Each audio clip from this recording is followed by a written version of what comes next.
நாம் தமிழர் கட்சி வைத்திருந்த விவசாயி சின்னத்தை தற்போது பாரதிய மக்கள் ஐக்கிய கட்சி என்ற கட்சிக்கு 11 மாநிலங்களில் தேர்தல் ஆணையம் கொடுத்திருக்கிறது. தமிழகத்துடைய மாநில தலைவர் ஜெயக்குமார் நம்மிடம் இருக்கார், அவரிடம் கேட்கலாம். சார், இப்ப விவசாயி சின்னம் உங்களுக்கு தமிழ்நாடு முழுவதும் போட்டியிடறதுக்கு கொடுத்திருக்கார்களா? எத்தனை தொகுதியில் நீங்க போட்டியிட போறீங்க? சார், தேர்தல் கமிஷன் எங்களுக்கு அங்கீகாரம் கொடுத்துருக்கு விவசாய சின்னத்தை பயன்படுத்திக்க சொல்லி. நாங்கள் 40 தொகுதியிலும் பாண்டிச்சேரி உள்ளிட்ட 40 தொகுதியிலும் நாங்கள் போட்டியிட தயாராக இருக்கோம். சார், இப்ப அது நாம் தமிழர் கட்சி வைத்திருந்த சின்னம் அப்படின்னு சொல்லி சீமான் அவர்கள் சொல்கிறார்கள். நீங்கள் கடந்த முறை பெரிய அளவில் ஓட்டு கூட வாங்கல, உங்களுக்கு ஒரு 70 ஓட்டு தான் வாங்கின கட்சி அப்படின்னு விமர்சனம் பண்ணியிருக்காங்க. நீங்க எப்படி பாக்குறீங்க? சார், அவர் சொல்ற கூற்று வினோதமாக இருக்குது. காரணம் என்ன, எல்லா கட்சிகளுமே தொடங்குறப்போ அது முதல்ல அறிமுக மக்களிடம் செல்ல போது கம்மியாக தான் ஓட்டு வாங்குவாங்க. ஏன் தம்பி சீமான் கூட அவர் ஃபஸ்ட்டு கட்சி ஆரம்பித்து வெளியில் வரப்போ அவரோட 10 பேர் 20 பேர் 40 பேர் தான் இருந்தாங்க.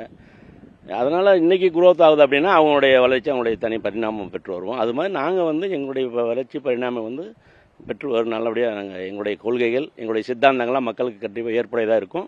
நாங்கள் மிகப்பெரிய அளவில் வெற்றி அடைவோம். சார், அவங்க 3 தேர்தலில் அந்த சின்னத்தை பல தேர்தல்களில் வாங்கியிருக்காங்க.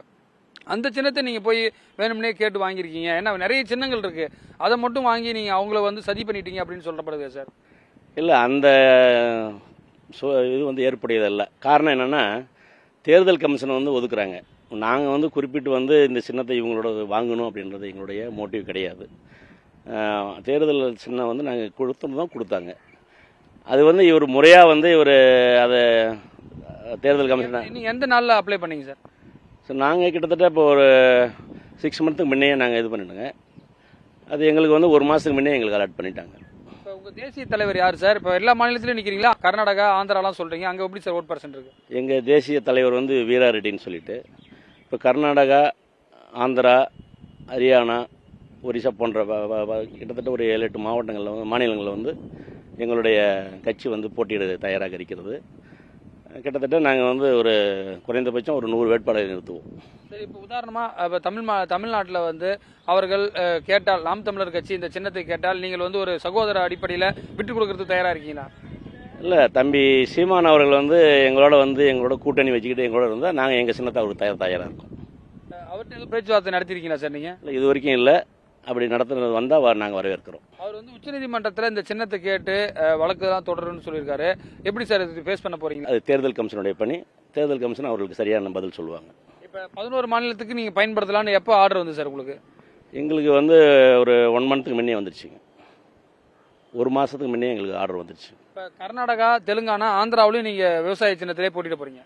ஆமாம், த்ரூ அவுட் இந்தியா ஃபுல்லாக போட்டிடுறோம் விவசாய சின்னம் தான். இப்போ நாம் தமிழர் கட்சி தமிழ்நாட்டில் போய் நல்லா ரீச் பண்ணிட்டாங்க அந்த சின்னத்தை.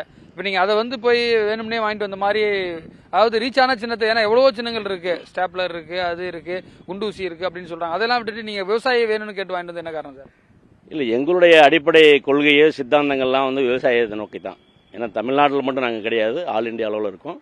அதனால் விவசாயிகள் இன்றைக்கு தற்கொலைகள் அதிகமாக இருக்கிறது. அவர்களுக்கு அரசாங்கத்தில் ஒரு நிர்ணயிக்கப்பட்ட விலை கிடையாது. இதுமாதிரி விவசாயிகள் பல்வேறு விதங்களில் பாதிக்கப்பட்டு அவங்க தன்னுடைய உயிரை தான் இழக்கிறாங்களே தவிர இது வரைக்கும் எந்த அரசாங்கங்களும் விவசாயிகளுக்கு அவங்களுக்கு உண்டான எதுவுமே செய்யலை. அதை நாங்கள் செய்ய போகிறோம், அடிப்படையில் நாங்கள் செய்ய போகிறோம். அதுதான் எங்களுடைய அடிப்படை சித்தாந்தங்கள். அதன் அடிப்படையில் நாங்கள் விவசாய சின்னத்தை கேட்டிருக்கோம். இப்போ நாம் தமிழர் கட்சியுடைய சின்னம் அவங்க ரீச் பண்ணிட்டாங்க. இப்போ அவங்க கூட்டணி வச்சாதான் நீங்கள் தருவன்றீங்க. இப்போ அவர்கள் வராத பட்சத்தில் என்ன சார் பண்ண போறீங்க? அவர்களுக்கு பெரிய ஒரு பின்னடைவு ஏற்படுத்தாதா இது? அப்படி கிடையாது, யாரும் பின்னடைவு கிடையாது. இன்னைக்கு உதாரணமாக எடுத்துக்கிட்டிங்களா, பாட்டாளி மக்கள் கட்சி ஆரம்பத்தில் யானை சின்னத்தில் போட்டிட்டது, அதுக்கு பின்னாடி மாமல்ல சின்னம் போட்டிட்டாங்க. ஏன் காங்கிரஸ் கட்சி கூட இந்திரா காந்தி காலத்தில் இரட்டை தாய் கசும் பண்ணுற பின்னத்தில் போட்டிட்டாங்க, அதுக்கு பின்னாடி தான் கை சின்னம் வாங்கினாங்க. இதெல்லாம் நிறைய வரலாறுகள் இருக்குது. இது சின்னம் தேர்தல் அதிகாரிகள் ஒதுக்கி தராங்க, அது பயன்படுத்துகிறாங்க.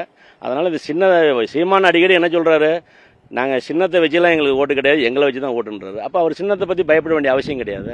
சரி, இப்போ சீமானுடைய இந்த சின்னம் கிடைக்கக்கூடாது என்ற உள்நோக்கத்தில் எதுவும் உங்களுடைய தேசிய தலைவர் இது போன்ற எதுவும் செய்திருக்க வாய்ப்பு இருக்கு? இல்லை, அது மாதிரிலாம் கிடையாது. சீமானுக்கு எங்களுக்கு எந்த ஒரு இதுவும் கிடையாது. வருங்காலத்திலும் இந்த சின்னத்தை தான் நீங்கள் தொடர்ச்சியாக கேட்பீங்களா? ஏன்னா இந்த முறை உங்களுக்கு கொடுத்துட்டாங்க, அடுத்த முறை நீங்கள் ஓட் ஷேர் இருந்தால் தான் திருப்பி கொடுப்பாங்க, இல்லைனா ஃபர்ஸ்ட் அப்ளை பண்ணுறவங்க தான் கிடைக்கும். எப்படி சார் உங்களுக்கு திருப்பி அதை? இல்லை, கண்டிப்பாக நாங்கள் அதிகப்படியான ஓட்டு வாங்குவோம். ஏன்னா இந்தியா ஃபுல்லாக நாங்கள் எடுக்கிறோம்.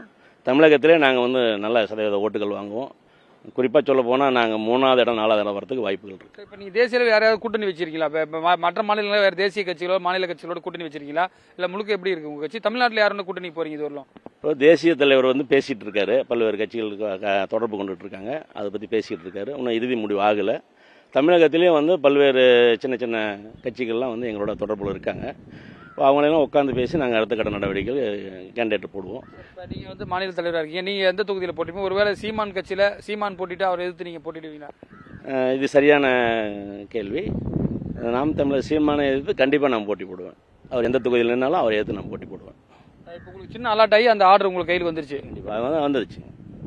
இப்போ சின்னங்கள்லாம் வரைய ஆரம்பிச்சிட்டிங்களா சார் தொகுதி ஃபுல்லாக? இல்லை, வரையணும், இனிமேல் தான் வரையணும். நாங்கள் கேண்டிடேட் போட்ட பிறகு வரைஞ்சி அது முறைப்படி வந்து தேர்தல் அதிகாரிகிட்ட என்ன அவங்களுடைய நாம் சொல்கிறாங்களோ அதன்படி நாங்கள் சட்டம். தேசிய தலைவர் இதுக்கு முன்னாடி எந்த கட்சியில் இருந்தார்? அவருடைய பின்புலம் என்ன சார்? நீங்கள் எந்த கட்சியில் இருந்தீங்க? இதுக்கு முன்னாடி என்ன பின்புலம் சார்? நான் ஆக்சுவலாக வந்து காங்கிரஸ் கட்சியில் இருந்தேன், இளைஞர் காங்கிரஸ் தலைவராக இருந்தேன், மாநில பொறுப்பில் இருந்தேன், தமிழ்நாடு ராகுல் காந்தி பேரவையுடைய ஃபவுண்டர் பிரசிடெண்ட்டாக இருந்தேன். அதுக்கு பின்னாடி வந்து சோசியல் சர்வீஸ் ஆக்டிவிட்டீஸில் இருந்தேன். இப்போ அதை தொடர்ந்து இப்போ எனக்கு அந்த தமிழ்நாடு தலைவர் பதவி கொடுத்துருக்காங்க. அதை நாங்கள் சிறப்பாக செயல்படுவோம். அவர் எந்த கட்சியில் இருந்தார்? இந்த பிறகு உங்கள் மாநில தலைவர்? இல்லை, அவர் வந்து தேசிய தலைவர் வந்து எந்த இதுலேயும் இல்லை. அவர் ஒரு மற்ற சோசியல் சர்வீஸ்லாம் பண்ணிகிட்டு இருக்கேன். பல்வேறு விஷயங்கள், அதாவது இந்த நாம் தமிழர் கட்சியுடைய விவசாய சின்னத்தை வைத்து தமிழகம் புதுச்சேரியில் 40 இடங்களில் போட்டியிடுவர் என்று அவர் தெரிவித்திருக்கார். புதிய தலைமுறைக்காக ஒளிப்பதிவாளர் சதீஷ்குமாருடன் ரமேஷ்.